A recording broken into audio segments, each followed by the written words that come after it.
Gente, capítulo número 5 de mi talk show, mi pequeño podcast a nivel usuario. Les voy a tirar la intro otra vez, ¿vale? Quiéranme.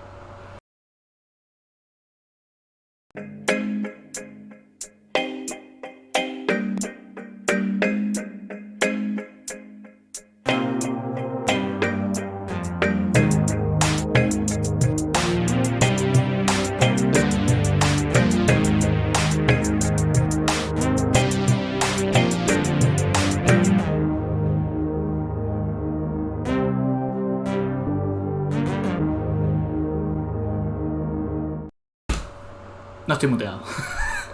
Ahora sí que no. Ahora ya me aseguré de no estar muteado. Gente, bienvenidos al capítulo número 5 del podcast. ¿De qué vamos a hablar hoy? De las adaptaciones cinematográficas, ¿vale? Adaptaciones de la literatura al ámbito cinematográfico, ¿ok? Les recuerdo, ¿vale? Que esto va a ser a nivel muy básico, a un nivel usuario, obviamente. Voy a hablar de una cosa que yo me entero muy poquito. O sea, el research que hice ahora, estos días por ahí, ni estos días, hoy, la verdad, porque no he tenido tiempo para vivir. Entonces, no enfadarse, ¿vale? Si cometo errores, si no están de acuerdo con lo que estoy diciendo, no enfadar. Quiéranse. Y quiéranme, obvio. Entonces, vamos a empezar. Y como siempre, como todos los capítulos, empezamos siempre por decirles qué es, a qué me refiero con el tema de hoy. Vale, Gucci, nice. El tema de hoy, ¿qué es una adaptación al mundo cinematográfico? Fácil. Nosotros cogemos un producto, ¿vale? Un material que esté, un producto literario, ¿vale? Algo que esté escrito, que esté hecho para el ¿cómo se dice? El método de lectura, o sea, está hecho para leer, y lo cogemos ese material y lo transformamos en un guión que sea adaptable al mundo audiovisual. Básicamente es como si estuvieras, en cierto modo, traduciendo, ¿vale? Es como si fueras a una especie de traductor. Traduces del medio escrito al medio audiovisual, o al menos más o menos así es como lo veo yo. Obviamente ahora veremos que hay muchos problemas, que esto no es fácil y que por eso la gente suele no salir contenta con las adaptaciones de cosas que a ellos les gustan, ¿vale? Entonces eso lo veremos ahora.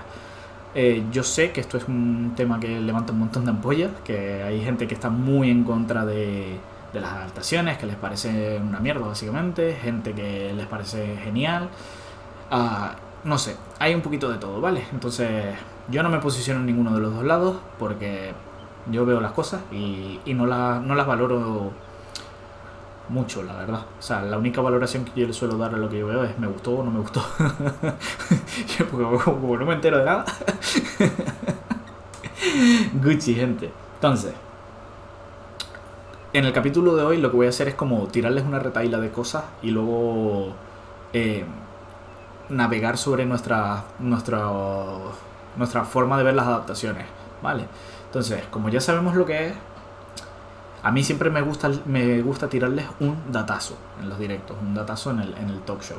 Y el datazo de esta semana es que la primer adaptación de algo literario, al mundo audiovisual fue...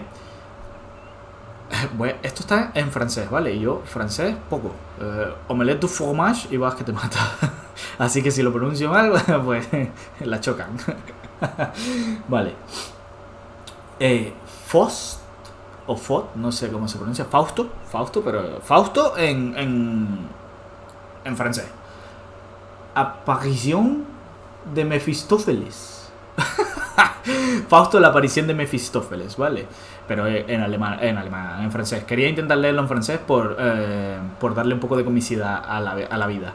Pero esa es la primera vez que se adaptó algo en el medio escrito al medio audiovisual. Toma datazo, ¿eh? ¿A que no sabían eso antes de entrar aquí? Por igual sí. Pero si lo sabían, se callan. No lo sabían, se los enseñé yo. Una película muda, una película en blanco y negro, obviamente, que data de 1896 o 97, ya no me acuerdo, estoy hablando de memoria. ¿Ok? Entonces, tampoco sé de qué va, porque no me llamó mucho la atención, la verdad, pero irá de algo de Fausto. Ya si les pica la curiosidad, búsquenlo. Seguro que está guapa, en verdad. Vale. Entonces ya sabemos lo que es. Sabemos la primera vez que se creó. Si yo les menciono a ustedes una adaptación de una novela o de un cómic o de lo que sea, estoy seguro de que pueden pensar en 200.000 blockbusters, ¿no? Porque en general este tipo de películas suelen ser blockbusters, suelen ser películas llevadas como para el gran público, ¿no? En general, ¿vale? Es como el objetivo es global, no tienen un público objetivo muy pequeño, no es algo de nicho, o no suele serlo, ¿vale? Las adaptaciones, porque se suelen adaptar cosas que ya son famosas de antes, como Harry Potter, los Juegos del Hambre, El Señor de los Anillos, etcétera, etcétera. Son cosas que generalmente son famosas antes de pasar por el proceso de adaptación y luego se llevan a la gran pantalla. O a la pequeña, porque a veces también se hacen microseries o series, ¿vale? Y otra cosa importante, que a la pequeña pantalla también, porque ahora hay películas que directamente se estrenan en plataformas X, ¿no? Que todos hemos visto eso y yo no pago, la verdad, que me pueden ir comiendo los cojones, que yo no voy a pagar por ver una película en streaming para subir al cine. Ya la pongo, o me hago la del Sparrow, me hago la de Luffy. Vale, entonces lo primero que les quiero comentar hoy es el proceso de adaptación, ¿vale? ¿Cómo se lleva a cabo esto de tú leerte una saga literaria, un libro y decir, yo, tío, una película de esto renta que flipas? En plan, me la meto por el culo de locos, una película de esto, ¿no? La persona, nombres de directores, no me acuerdo, pero bueno, el director de Harry Potter, la primera, que me sabía el nombre, pero ya no me lo sé, me olvidé. ¿Cómo es este proceso, ¿no? Obviamente, en verdad no es el director, supongo que lo harán los guionistas, o el guionista, o la guionista, la gente que está a cargo del guión, supongo, ¿vale? Hablo de poco conocimiento que tengo, yo me figuro que será el equipo de guión, la gente que tengan ahí, ¿no? Los encargados de coger el origen y transformarlo, traducirlo. Básicamente es como ser un traductor. Tú vas a coger un libro y lo vas a traducir a lenguaje audiovisual, ¿vale? Entonces hay una serie de cosas que tienen que ocurrir. Y ahora veremos que al ocurrir ese tipo de cosas, pues es inevitable que al sufrir este proceso es inevitable que pasen ciertas cosas que luego nos afectan a nosotros como espectadores y nos llevan a tener una opinión, pues a veces negativa de algo que nos debería gustar porque fuimos a verlo porque en teoría me gustaba el libro, ¿no? Pues vale, lo primero que tenemos que pensar cuando estamos en el proceso de decir quiero adaptar esta novela, este cómic al lenguaje audiovisual, es básicamente leerlo, analizarlo, ¿vale? Porque el rollo es que cada medio cuenta con su propio lenguaje, su propio espacio y tiempo propio, ¿vale? No es lo mismo el tiempo que tú puedes dedicar a una escena o a la descripción de algo en un libro que en una serie de 20 minutos, en una serie de 40 minutos o en una película de 2 horas, ¿vale? Cada medio va a tener su propio lenguaje, su propio tiempo y el espacio requerido va a ser distinto también. Y aquí entran en consideración otro tipo de factores externos, como puede ser el presupuesto, el número de actores, etcétera, ¿vale? Pero lo primero que hacemos pues es analizar el material de partida. Entonces, como acabo de decir ahora que cada cosa cuenta con su propio lenguaje, nosotros sabemos perfectamente que traducir como un personaje ve un paisaje puede llegar a ser complicadísimo, ¿no? O como un personaje siente algo no es la misma manera de describirlo en un libro que en una película, en una serie, ¿no? Tenemos que usar lenguaje audiovisual. Muchas veces ni siquiera se utiliza lenguaje verbal, sino que se utiliza juego de luces o lo que sea, ¿no? Entonces, primero hay que analizar con qué tipo de material estamos manipulando y marcarnos, saber qué es lo que queremos conseguir con ese material para poder llevarlo de un medio a otro, hacer la traducción.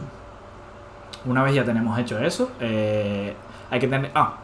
cuando hacemos esto hay que tener en cuenta dos cosas muy grandes, que es que puede que el texto que estamos intentando adaptar sea o histórico, ¿vale? O que sea historia, o que no sea dramático, ¿vale? Que sea una historia en la que no hay ningún tipo de trama, de drama. Entonces, ¿qué pasa? Que cuando nosotros traducimos ese tipo de textos al lenguaje audiovisual, hay que incluirle dramatismo, porque si no, el lenguaje no funciona, ¿no? En el lenguaje audiovisual nosotros tenemos que tener dramatismo, tenemos que tener una trama, porque si no, es como... ¿y para qué veo esto? ¿No? Muchas veces pensamos, o al menos yo pienso, no sé si ustedes lo piensan, que cuando estamos viendo algo adaptado, digo, ¿y esto para qué lo metieron? ¿No? En plan, esto me sobra, ¿no? Pero tiene su razón de ser, ¿vale? En general suele ser para eso, para añadir drama. Entonces, por ejemplo, en 300, no sé si ustedes han leído el libro de 300 o el cómic, no sé lo que es. Yo no, pero aquí en las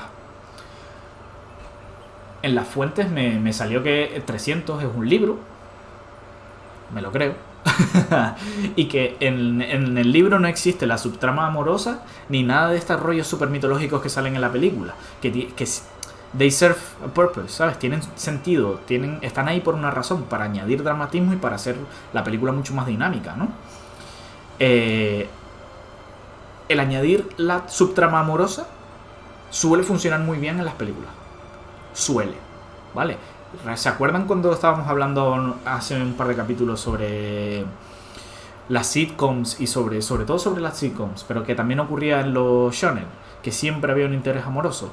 Es una cosa con la que solemos jugar muchísimo. Me da como la impresión de que es una cosa que es muy, muy, muy común.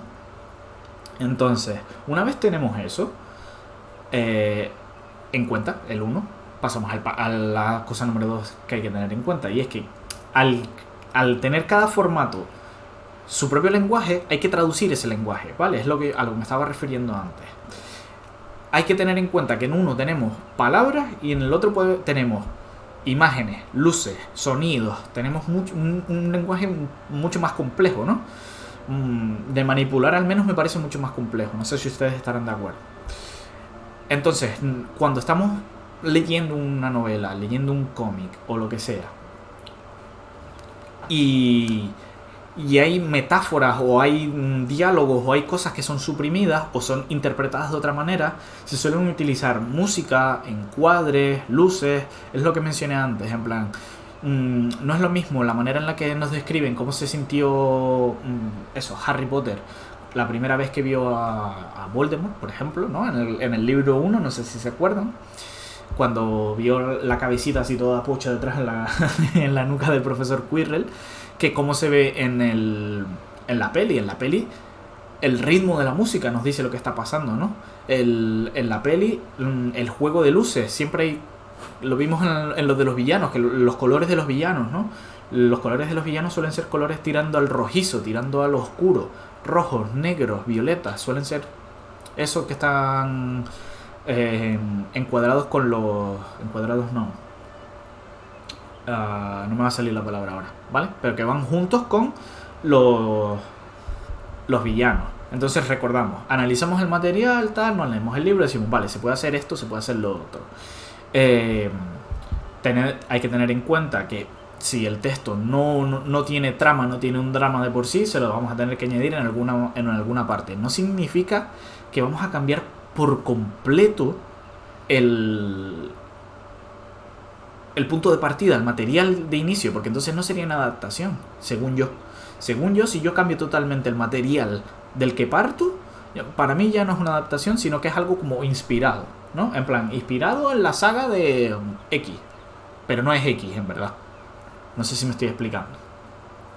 Una vez nosotros ya tenemos eso, tenemos que empezar a construir la historia. Entonces, otra vez volvemos a las diferencias de lenguaje. En el cine, la historia se cuenta usando a los personajes, ¿no? En el cine, en general, series, películas, todo. Toda la historia, todo el hilo conductor, que lo hemos visto tanto en El Camino del Héroe como en Los Villanos, los capítulos anteriores, la historia siempre se cuenta mediante a los personajes. A este personaje le pasó X y a este personaje le pasó Y, ¿no? Y ya ahí se van uniendo como las subtramas y van pasando cositas. Cuando nosotros estamos consumiendo contenido audiovisual, generalmente lo que nos suele interesar son como los conflictos personajes. Los conflictos personales, perdón, de los personajes, me hice un lío. Es como, sigues como la subtrama de un personaje, o al menos a mí me ocurre, no sé si a ustedes les pasa, que están viendo una serie, están viendo un manga, o un anime, perdón, o están viendo una película y como que les captura uno de los personajes y esa trama es como la que siguen con más hincapié y dicen, ¿qué le va a pasar a este tío? Y si está siendo contada en el cine, tiene peso, entonces sabemos que va a contribuir a que la historia camine, mientras que en los libros no tiene por qué ser así. En las novelas hay muchas veces que se pegan 700.000 páginas explicándonos un personaje que al secundario, que dices tú, o sea, no hace falta que me dijeras todo esto de esta persona que luego no va a tener ningún tipo de peso en la historia. O sea, está bien porque amplías mucho el mundo, ¿vale? En el lenguaje literario sí que está bien, ¿vale? En plan, joder, me estás enriqueciendo el mundo, me estás enriqueciendo los personajes. Y ahí es lo bueno, tienes básicamente infinidad de espacio, básicamente. En el cine también el número de personajes influye por muchísimas cosas, no solo por tema presupuesto. En plan, joder, es que no puedo pagarle a tantos extras o no puedo pagarle a tantas personas con línea. Porque muchas veces, no sé si se han fijado en que cuando hay adaptaciones, algunas veces no quieren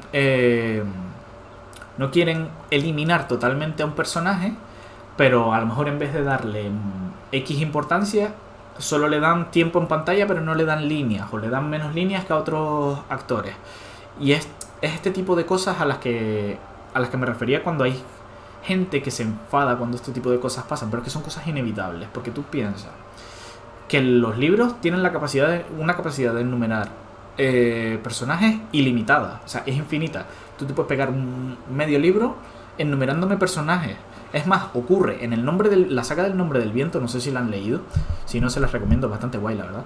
No es la mejor novela del mundo, pero está bastante bien si te gusta la fantasía.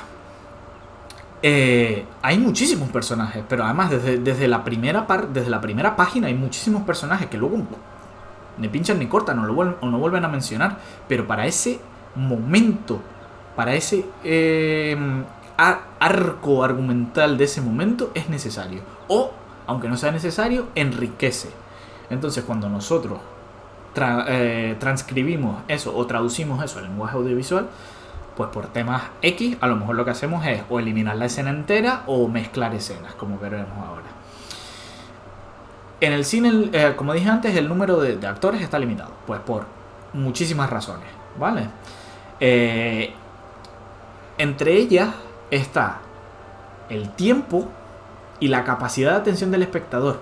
Y aquí quiero hacer bastante hincapié porque es verdad, tío. O sea, tú un libro, como que lees con más facilidad el número de personajes. En plan, vale, este tío se llama Pepito. A Pepito le pasa X en 2 páginas y luego Pepito no vuelve a aparecer. Y tú estás Gucci, en plan, ok. Y luego Pepito tenía 17 amigos, tío, en esa página. Y estás como bien, en plan, no sé si me entienden, como que no resulta pesado que introduzcan personajes continuamente en un libro. Mientras que, si yo tengo que prestarle atención a 50.000 personajes que salen en 20 minutos de una película, no voy a ser capaz. Mi atención se va a ir a otro lado, 100%. Entonces tenemos eso, tenemos que tener en cuenta que el tiempo de metraje es el que es, la película dura lo que es, 1 hora y media, 2 horas, o bueno, si es la gente que está loca y duran 3 horas y pico las películas, me parece una locura, pero eso, generalmente suelen durar 1 hora y media, 2 horas, ¿no? Para mí 2 horas es el tiempo perfecto. Entonces, ¿cómo hacemos para coger? Vamos a poner el ejemplo, digamos que queremos hacer una serie o una película del Nombre del Viento, y yo les acabo de mencionar que en el Nombre del Viento hay chorrocientos personajes que en realidad no añaden gran cosa a la trama, o al menos a una trama audiovisual no añadirían mucho, ¿no? ¿Cómo hago yo para traducir eso al lenguaje audiovisual? Pues lo que tienes que hacer es elegir qué tipo de personajes cuáles personajes van a salir y cuánto tiempo, perdón. Porque, como dije antes, el tiempo es limitado, ¿no? ¿Cómo haces eso? Pues calculando el peso que tienen esos personajes sobre la trama. Normalmente, en series, películas, etcétera, un personaje no tiene líneas o tiene muy pocas líneas si no tiene ningún tipo de peso sobre la trama. A lo mejor tiene peso en una sola cosa y tú necesitas que diga específicamente esa línea y ese actor no va a volver a hablar en 7 películas. Pero eso era como clave y tú sabes que lo tienes que poner. Vale, pues pones eso, esa línea y ya está. Vale. Luego seguimos con lo de que tenemos el espacio limitado, ¿no? No es lo mismo poder contar algo en un libro así de gordo que lo que acabo de decir, una película de 1 hora y media, 2 horas. Entonces, al tener espacio limitado va a haber mucho menos información en una película. O va a estar mucho más condensada, es lo normal. Y es de lo que se suele quejar muchísima gente cuando estamos en adaptaciones. Cuando la gente saca la vara de medir de decir esto es una buena adaptación o es una mala adaptación, bajo mi punto de vista, mucha gente peca de negativa. Mucha gente peca de pensar que ellos lo harían mucho mejor con el material de partida sin tener en cuenta todas estas limitaciones que hay en el medio audiovisual. Además de que es otro tipo de información, ¿vale? O sea, hay mucha menos información y encima es de otro tipo. Porque a lo mejor lo que a ti te escriben en una página de cómo se sentía Quote cuando estaba de niño corriendo descalzo y que se hería y que que tenía ampollas en los pies y que se le perdía el laúd y esto y lo otro, es una escena de 10 segundos en la película que sería como el montaje de entrenamiento quizás de la película, ¿no? Que se vería él corriendo durante 10 segundos por el bosque, viendo cómo se machaca los pies y cómo se pierde el laúd, y todo eso puede ser condensado en 10 segundos facilísimamente. Cuando nosotros estamos se volvió loco la cámara, perdón. Cuando nosotros estamos en el medio audiovisual tenemos que tener en cuenta que los momentos y los ambientes en este medio ya no necesitan de nuestra imaginación. Ya no lo estoy leyendo y me lo tengo que imaginar yo. No, aquí me lo están dando. Aquí me lo están dando mediante el factor emocional y el factor visual. El factor emocional sería el tipo de relación que pueda yo construir con tu personaje o con tu historia. Y el factor visual, pues, lo que veo. Cuando estamos ya en el medio audiovisual, es muchísimo más importante que lo que tú pongas ahí tenga sentido que haya mucha información. Y por eso vuelvo a reiterar que la gente peca mucho de ser negativa, porque dicen, tío, es que no pusieron esto, es que no pusieron lo otro, es que en los libros pasa esto. Vale, tío, pero ponerlo ahí a lo mejor no tenía sentido. La escena que venía antes y la escena que venía después no calzaban si ponían ese rollo. O el guión en sí, en general, cuando lo estaban construyendo, si ponían eso, quedaba mal. O sea, no pegaba, no tenía ningún sentido. Entonces, ya hasta aquí podemos ver lo complicado que es adaptar, porque dices, tienes que empezar a recortar, tienes que traducir cosas a simples planos, a una música, a un tipo de luz, a 2 segundos de un plano. Es una cosa muy complicada y sinceramente mis 10 a la gente que hace esto. Después de todo eso tenemos que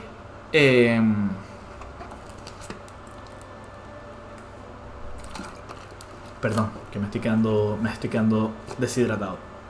Después tenemos que tener en cuenta que nos tenemos que concentrar en la información, ¿vale? La información es clave. Cuanta más información podamos traducir del medio escrito al medio audiovisual de una forma óptima, mejor. Por eso me refiero a que las cosas ocurren de una forma muchísimo más fugaz en una película, porque el tiempo de exposición es mucho menor, como llevamos hablando un ratito, ¿no? Entonces, obliga a omitir cosas. 100%. Va a haber cosas que no van a pasar y te vas a enfadar.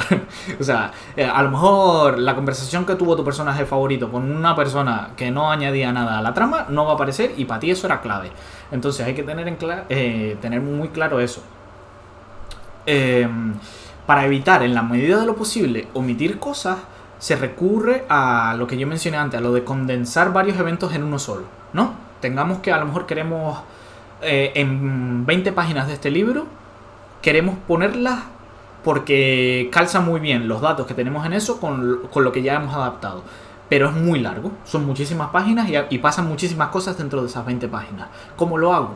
Condenso todos esos eventos en un solo evento cinematográfico, audiovisual.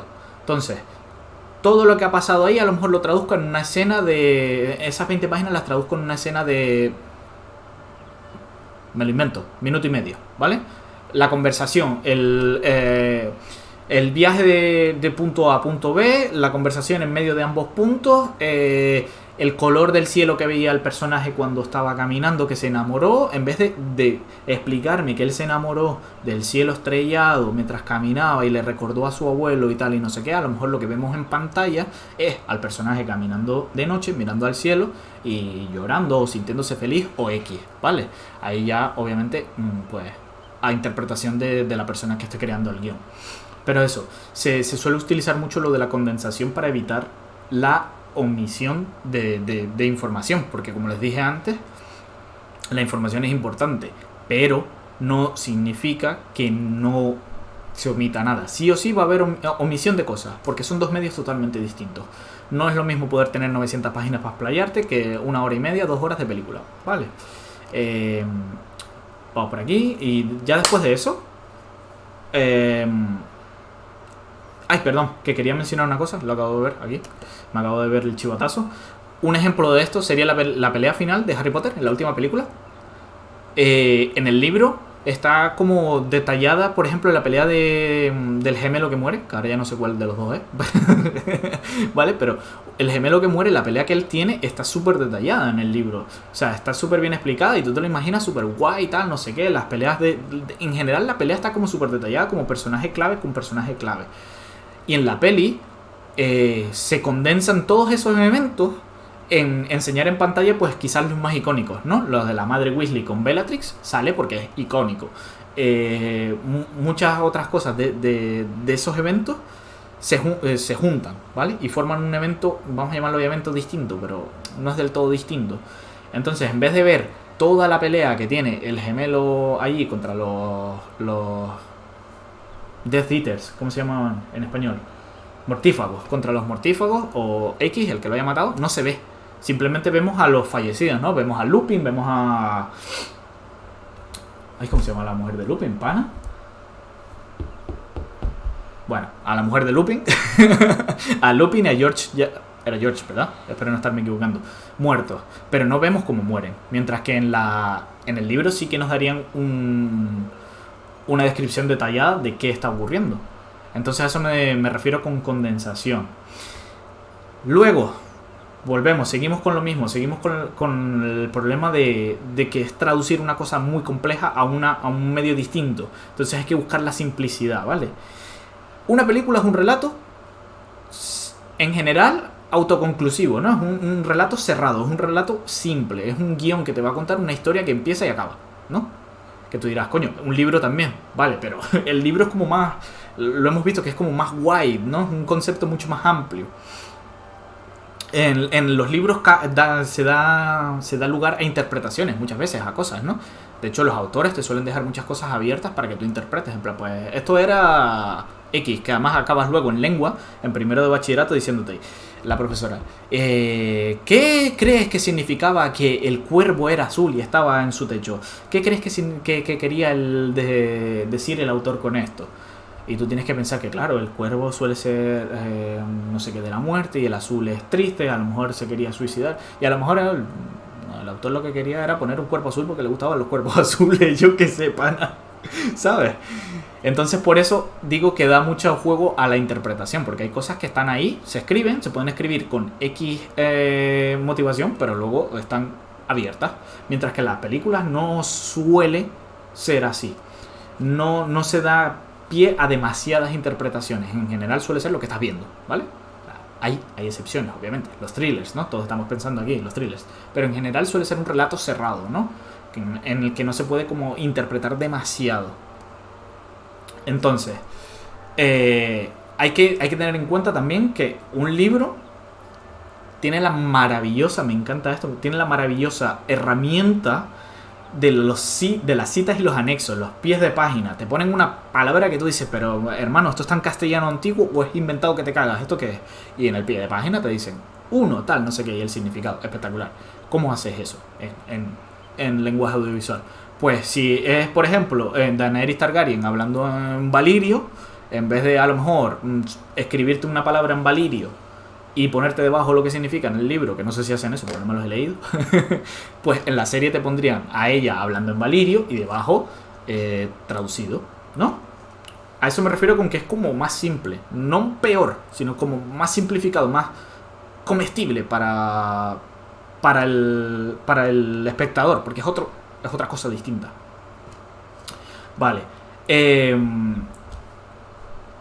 Cuando estamos hablando de los libros, tenemos que tener en cuenta que se suele crear un desajuste en el ambiente. Es decir, el lector tiene un mundo en su imaginación y tiene una imagen mental del mundo que puede no ser realmente el que termina apareciendo en la película, ¿vale? Entonces, esto es otro punto en el que, lo siento, pero la gente es muy negativa, la gente es muy cabezona. Es que el árbol que salía ahí, que por el que pasaba el Hobbit random número 3, no tenía las hojas verdes, que las tenía marrón. Me chupa un huevo. ¿Sabes lo que te quiero decir? En plan, hay que tener en cuenta eso, que cuando nosotros estamos leyendo el mundo, nos podemos leer el mismo libro que para mí Bas Dothraki y para ti Bas Dothraki son distintos. Son dos mundos distintos, aunque nos estén dando el mismo producto, porque nuestra imaginación es distinta y porque hay espacio a la interpretación. Entonces va a haber cosas que tú interpretes de X manera, como la palabra gigante o la palabra grande, que a lo mejor la palabra grande para ti es como, bueno, pues yo qué sé, así. Y para mí la palabra grande es una cosa bestial, ¿no? Entonces los mundos van a cambiar entre cabeza y cabeza. Entonces por eso traducir ese mundo, que aunque esté muy bien descrito en el libro, tú no puedes ir cabeza por cabeza de la gente que se ha leído el libro y decir, es que esta gente ha pensado esto, entonces hay que ponerlo de esta manera. No, tú lo pones más o menos como venga en el medio original, ¿vale? Por eso provoca que los espectadores, de vez en cuando, otra vez, se lleven decepciones, se enfaden y les lleve esto. Creo que deberíamos cambiarlo en general como consumidores, que es desde que hay como un fallo en la adaptación, ¿no? Desde que hay un fallo, en plan que tú te lo imaginabas de otra manera, como que ya tienes una predisposición negativa al resto. Y no me parece, al resto del contenido, quiero decir. Y me parece que es una cosa que deberíamos cambiar en general. O sea, somos como demasiado exigentes con una cosa, tío, yo qué sé, para entretenerlo. Así lo veo yo, en plan, chacho, disfrútalo, está bien. O puede que no esté bien, pero la viste y hasta cierto punto igual te entretuviste. Y si no te entretuviste, pues si fuiste al cine, F. Y si estás en tu casa, pues córtala y ponte otra cosa, ¿sabes lo que quiero decir? Vale, después, ya tenemos todo esto. Ya tenemos todo traducido, ya tuvimos en cuenta que hay que ser simples, que el lenguaje es distinto. Ahora hay que tener una cosa muy, muy importante en mente, y es que los objetivos no son los mismos en un libro o en una saga literaria que en una película, ¿vale? No pueden ser los mismos, porque son medios distintos, son lenguajes distintos otra vez. Entonces, ¿qué hace el director? ¿Qué hacen? Otra vez, estoy hablando sin saber, no sé si es el director, no sé si es el guionista, no sé quién es el que hace estas decisiones. Si sean libres de corregirme, porque cero idea, ¿vale? El equipo, vamos a decirlo así, el equipo en general que que está a cargo de esta producción audiovisual se adapta a las expectativas del público. ¿Cuál es tu público objetivo? No es como cuando creamos un videojuego. ¿Cuál es tu público objetivo? Vale, X se ha leído los libros, ¿no? Voy a publicar eso, Juego de Tronos. Vamos a seguir con Juego de Tronos. ¿Quién es tu público objetivo de Juego de Tronos? Al menos al principio. La gente que se ha leído Canción de Hielo y Fuego, ¿no? Al principio. Luego fue un bombazo y lo vimos todos, ¿no?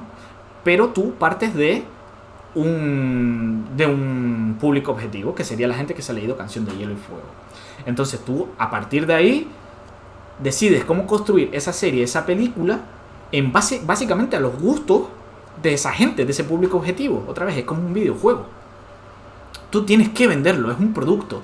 Una película, una serie no deja de ser un producto que tú tienes que vender.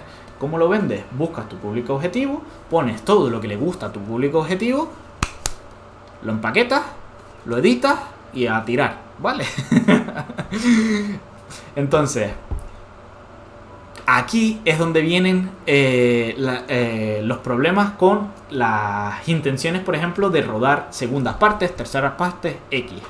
Si tu público objetivo, tú tienes en mente ya tu público objetivo. Se me viene a la mente, por ejemplo, los fans de El Señor de los Anillos, ¿no? El Señor de los Anillos, El Hobbit, es un libro que, si no estoy mal, es así de grueso. O sea, de hecho es un cuento para niños, ¿vale? Es muy pequeño. Y aún así se adaptó en 3 películas. Que ya me dirás tú, pero como no me he leído el libro, no sé qué tanto se estiró el material de partida, ¿vale? Pero esa gente se reunió, ese equipo se reunió y dijo, vamos a adaptar El Hobbit. ¿Qué es lo que más pega ahora mismo en todo el ámbito película? Las sagas. Cuando salió El Hobbit, la saga Crepúsculo, la saga de Katniss Everdeen, muchacho, ¿cómo se llama esto? Los Juegos del Hambre, perdón, que no me salía. Los Juegos del Hambre. Todo eran como sagas, ¿no? Entonces, tú tienes tu público objetivo. Tú sabes que la gente está yendo a ver sagas. La gente, fans del Señor de los Anillos, quiere una saga. O tú piensas que quiere una saga. Entonces tú haces una saga. Creas 3 películas. Bajo mi punto de vista, un fallo, porque para mí con una película me bastaba, la verdad. Igual, al no habérmelo leído, estoy hablando sin saber, pero recuerden que esa es mi especialidad. En este podcast yo hablo sin saber. Yo hablo sabiendo muy poquito. No enfadar, ¿eh?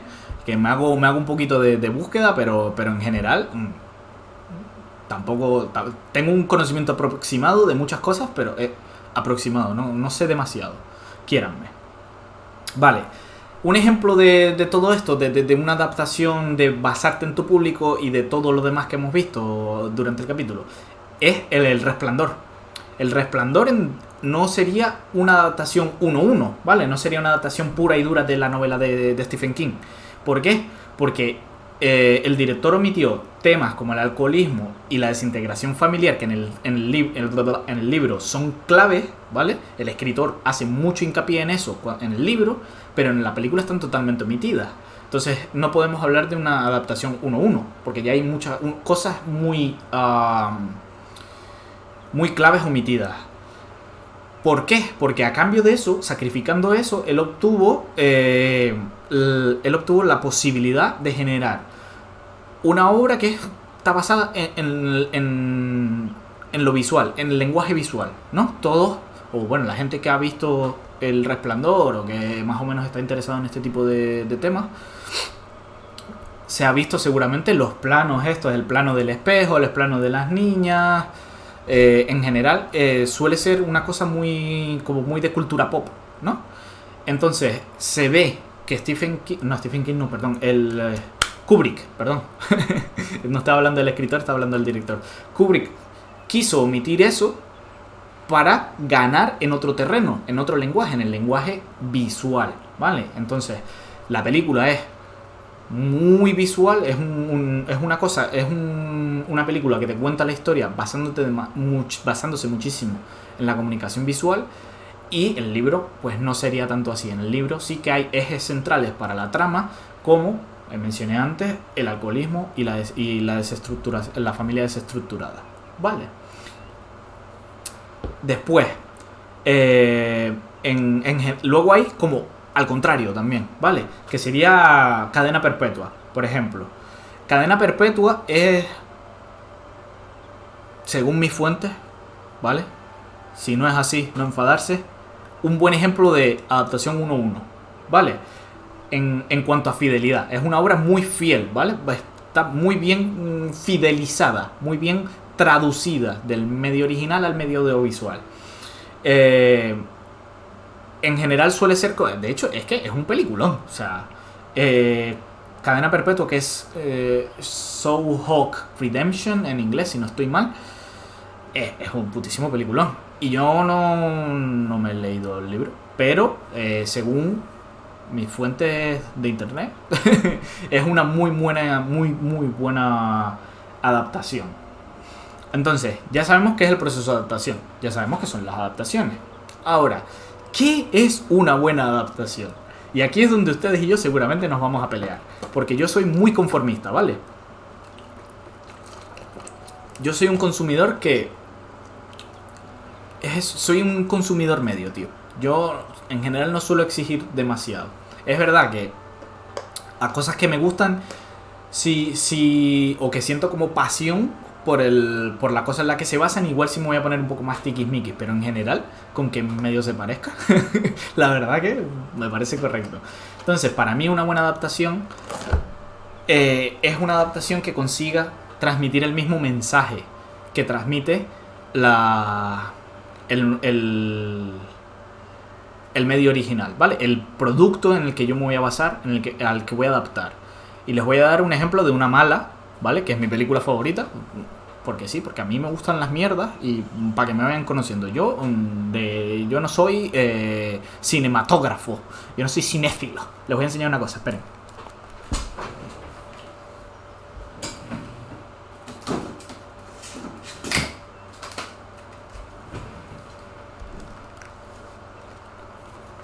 La cámara se está volviendo loca.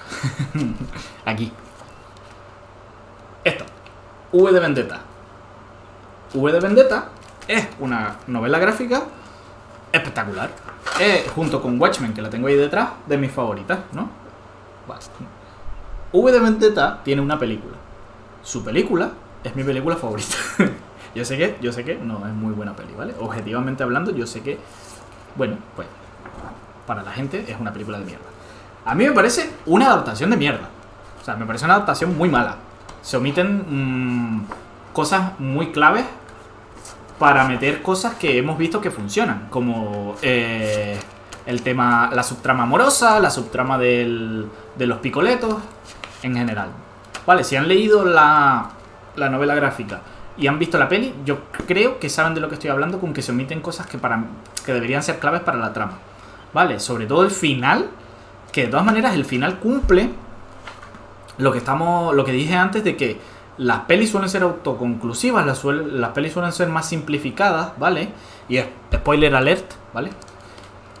En la novela gráfica, V de Vendetta realmente no acaba. O sea, V muere, la primera persona que representa a V muere, pero Evie, que es la chica que él salva y luego secuestra y luego tal y X que, termina siendo V, ¿vale? Y básicamente queda siendo ella ahí y no sigue. Pero sabemos que el personaje de V sigue existiendo en ese mundo. Mientras que en la película, V se muere y bueno, y se acaba la película en sinceramente una escena bestial. Me parece una escena muy buena, audiovisualmente correcta. Es como explosiva, es un final increscendo, que eso a mí me suele gustar mucho, ¿vale? Las pelis que acaban como en calma, o sea, no es que no me gusten, sino que, no sé, no me transmiten lo mismo que una peli que acaba increscendo. Por eso a mí me gusta tanto V de Vendetta, porque acaba con la explosión del parlamento, con los fuegos artificiales, con la conversación entre Ivy y el picoleto, que es bestial, que ella revela quién fue realmente el personaje de V. En general, muy bien. Como película, mi película favorita. Ya aquí es subjetivo si a ustedes les parece una película de mierda o una película buena. A mí me gusta. O sea, me pueden dar todos los argumentos válidos del mundo para decirme que esa película es mala, que me va a seguir gustando. Pero nada que ver con esto, ¿vale? Es una adaptación bastante mala, pero bastante mala. Mientras que la otra que está aquí, Watchmen, no me parece tan mala adaptación. Es una adaptación decente, ¿vale? No es la mejor adaptación del mundo porque es Zack Snyder. y Zack Snyder, pues lo que te puede contar en 2 horas, te las tiene que contar en 4. ¿Me caí? Me salió aquí una cosa. ¿Hay alguien en el chat? Si hay alguien en el chat y me puede decir si seguimos online, por favor. Es que me salió un rollo ahí de que me había desconectado durante un segundo. Y espero... Bueno, yo voy a seguir para adelante y espero que no me haya desconectado. estaba diciendo que Watchmen no me parece tan mala adaptación, ¿vale? Es Zack Snyder y la cámara lenta, ¿no? Una historia de amor mejor que la de Crepúsculo. Y no me gusta mucho el ritmo que le mete a las películas, me parece que las hace extremadamente largas, lentas, pero Watchmen me parece que está bien adaptada. A mí Watchmen me gusta, me parece, otra vez, igual aquí me van a odiar, pero a mí me parece la mejor película de superhéroes que se ha rodado nunca. Me parece muy buena. Como película de superhéroes, no como película, sino como película de superhéroes, teniendo en cuenta eso, en lo que estás basado, ¿no? Es una novela gráfica y da para lo que da. Y está muy bien adaptada, ¿vale?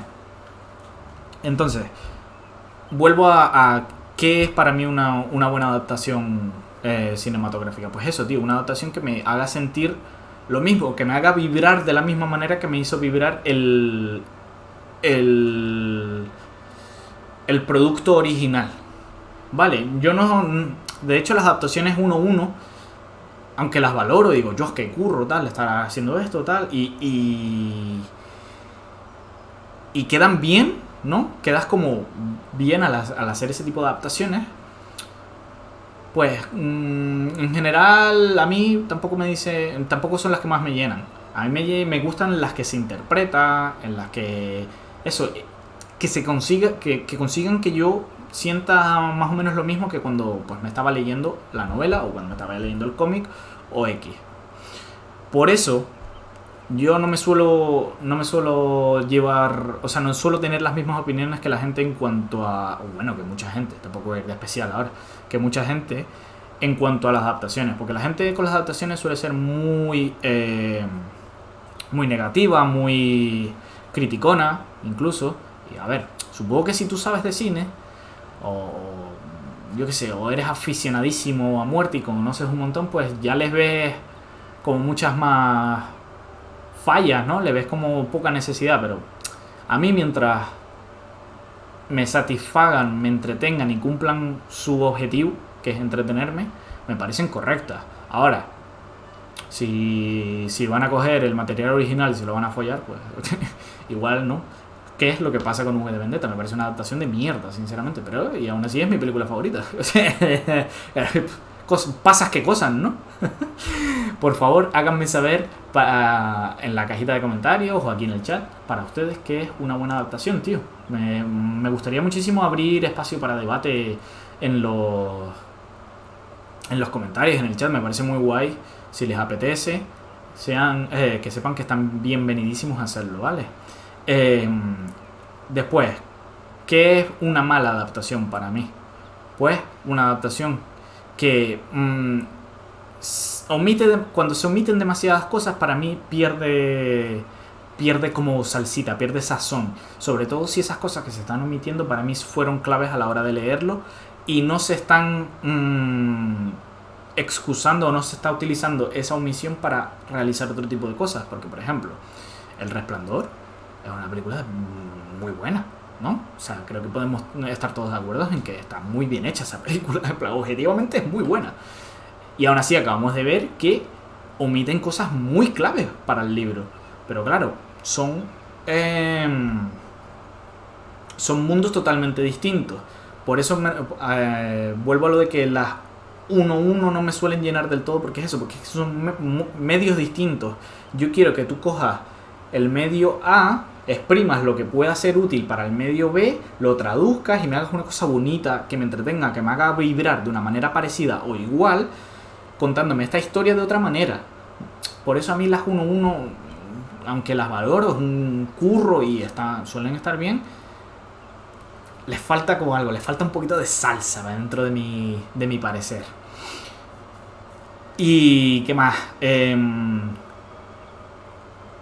general, las adaptaciones de cómics no me suelen parecer demasiado... es que no sé cómo enfocarlo. Porque sí que me gustan, o sea, a mí los superhéroes me gustan, ¿vale? No me voy a ir de que no. Sí que me gustan, pero por ejemplo, toda esta parafernalia que te tienes que ver, 2 series, 4 películas y un corto para entender la última película de Spider-Man, flaco, no. Si habíamos quedado en que las películas y las series son un medio un poquito más comestible, un poquito más simple. ¿Por qué me estás complicando la tarea de entenderlo? Pues no me suele gustar mucho. Las de personajes que me gustan mucho sí las veo. Y de hecho, Marvel, la primera fase me la metí por el culo bastante bestia. Pero luego es que me cansé, en plan, bueno, tío, pues ya está, déjame en paz. Ya no quiero ver 200 películas del Doctor Extraño. Me haces 2 y digo, nice, o 3, ¿vale? Lo dejamos en trilogía, quizás. O las de Spider-Man, o X, ¿vale? Y eso. Quiero cerrar el capítulo de hoy diciéndole que no sean tan críticos, que disfruten un poco de este medio tan bonito que es el medio audiovisual. Intenten no enfadarse mucho con las adaptaciones, aunque la adaptación sea mala. Siempre podemos pensar que la adaptación es mala, pero igual la película es buena. Y si no es buena, pues bueno, yo qué sé. Ya tienes algo de qué hablar, ¿no? Es mi consejo, tío. Disfruten un poco más, que el cine y el cine en general es una cosa maravillosa. A mí me encanta, la verdad. Otra vez, recuerdo, me encantan las cosas que consume todo el mundo. Yo no soy un cinéfilo, yo no vi Ciudadano Kane. Yo esa película no la he visto. Es más, probablemente si me la pongo me aburra. ¿Vale? Yo soy el público objetivo de los blockbusters. Y aún así sé valorar que el cine es muy guay. Es un modo de comunicación muy bestia. Yo no soy ni racista. ¿Cómo es? ¿Cómo era la broma? La broma de Aquí Ni Quien Viva. Yo no soy ni racista ni clasista. Soy culturista. Gente, les dejo con ese pensamiento. Disfruten del cine, tío. Y ya está. Y de las series. Si luego no les gusta, bueno, pues ya tienen algo de que hablar. O sea, oye, esto no me gustó mucho, tal, no sé qué, me parece caca. Y recuerden, por favor, que nadie tiene la verdad absoluta. Es una cosa que una vez la destapen aquí, van a disfrutar el contenido audiovisual mucho más. Que a ti te parezca una mierda no significa que eso sea una mierda, porque si tú no eres el centro del mundo ni eres el poseedor de la verdad absoluta. Y con ese pensamiento les dejo, les beso la cara. Por favor, ya saben, antes de acabar, saben que me ayudaría muchísimo que se suscriban a mi canal de YouTube y que le den ahí, lo compartan con gente para que podamos llegar a más peñita que a lo mejor le pueda interesar este tipo de cositas. Y nada, decirles que también estoy por twitch.tv/dandy/McFly. Ahí suelo hacer otro tipo de cosas. Suelo grabar el podcast en directo y suelo pintar muñecos cuando ser profesor me deja. Yo sé que este muñeco lo tengo que enviar, ¿vale? El lunes lo envío. Romantic, perdóname. Gente, nos vemos el lunes. Tengan un muy buen fin de semana. Quiéranme, quiéranse y vean pelis.